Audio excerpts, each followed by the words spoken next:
Libertà e diritti per Alberto. Mentre proseguono in via riservata i contatti per arrivare a una rapida soluzione, continua la mobilitazione per chiedere la liberazione del cooperante 45enne del Lido di Venezia, arrestato in Venezuela lo scorso 15 novembre mentre partecipava a una missione umanitaria con una ONG.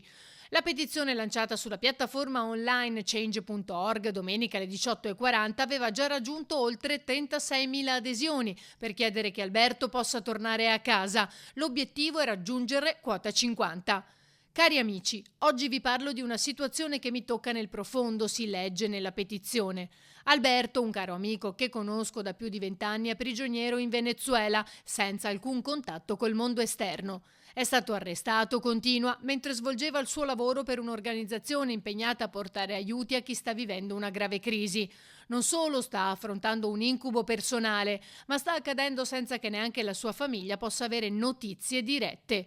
Chiediamo giustizia, la sua liberazione, chiediamo che qualcuno faccia luce su questa situazione terribile. Insieme possiamo fare la differenza.